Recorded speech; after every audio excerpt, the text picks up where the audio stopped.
ஓம் சாய்ராம். ஓம் சாய்ராம். ஓம் சாய்ராம். வணக்கம்மா. வணக்கம். வணக்கம். இப்போ நம்ம பாபா கோயில் மகிமையை பத்தி நம்ம பேசணும்டா.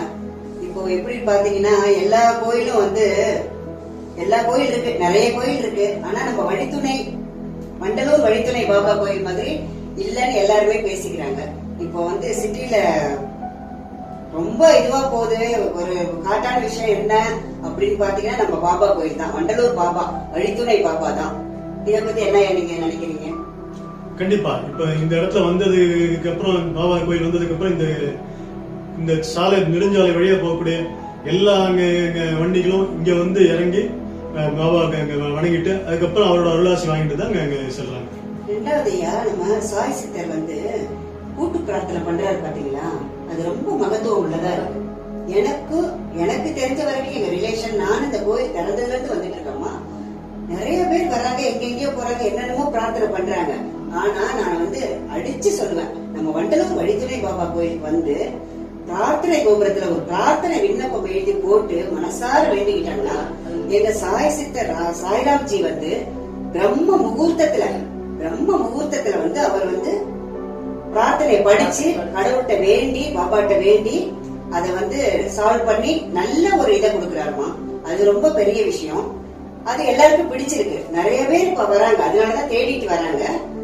ஆனா எந்த கோயிலுக்கு போனாலும் நம்ம தென்னக சீரடின்னு பேரே வந்துருச்சு நம்ம கோயிலுக்கு, நம்ம வண்டலூர் வழித்துணை பாபா கோயில். என்னங்க சொல்றீங்க? தென்னக சீரடினே பேர் வந்துருச்சு நம்ம வண்டலூருக்கு. இப்ப தனிப்பட்ட முறையில ஒவ்வொருத்தரும் அவங்க கோரிக்கைகள் பிரார்த்தனைகள் எல்லாம் கேட்டுக்கிறாங்க, செய்யறாங்க. அவங்க வேண்டியதை வேண்டியதை விட இப்ப கூட்டு பிரார்த்தனை பண்றது அப்படின்னா ஒருத்தருக்காக பலர் ஒருத்தருக்காக அப்படிங்கிற மாதிரி எல்லாரும் இணைந்து செய்யும் போது அந்த கூட்டு பிரார்த்தனையில அது ஒரு சக்தி வாய்ந்த ஒரு இதுவா விளங்குது.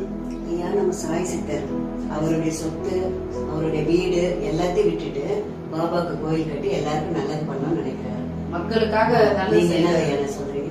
இப்ப கோயில் கட்டுறதுன்றது மிகப்பெரிய புண்ணியமான காரியம். இது எல்லாராலையும் முடியாது. அடிப்படையில சொல்லணும்னா பூர்வ புண்ணிய பலன் கண்டிப்பா. சோ அப்ப இந்த மாதிரி இதுல நம்மால முடியுமா என்னால முடியுமான்னு யோசிச்ச போது நம்மளால முடியல. என்ன முடியும்? அந்த மாதிரி கட்டுறவங்களுக்கு என்ன நம்மளால சகாயம் பண்ண முடியுமோ அந்த சகாயத்தை செய்யணும். சோ அதெல்லாம் இந்த கோயில் ஆரம்பத்துல என்னால முடிஞ்ச இது பக்கத்துல என்ன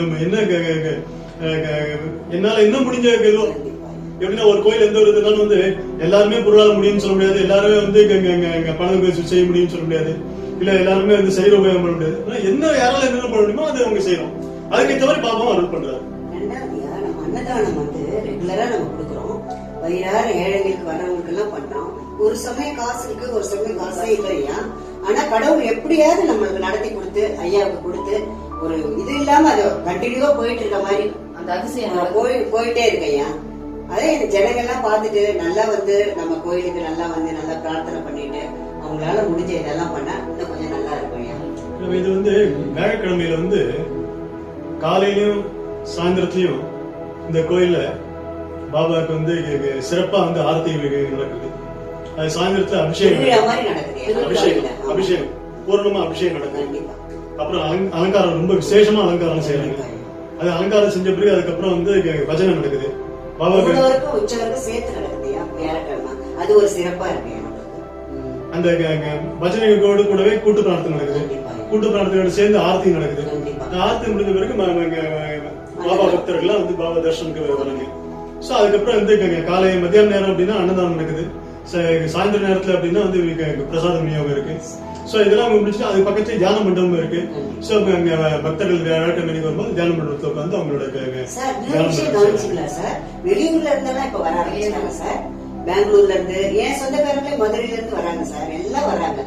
நிறைய பேர் வெளியூர்ல இருந்து தான் சார் நிறைய பேர் வராங்க. ஊட்டில இருந்து அங்க இருந்து நான் பார்த்தா காலங்கத்தான் நிக்கிறாங்க. காலையிலேயே அவ்வளவு ஏழை மாறி நிக்கிறாங்க.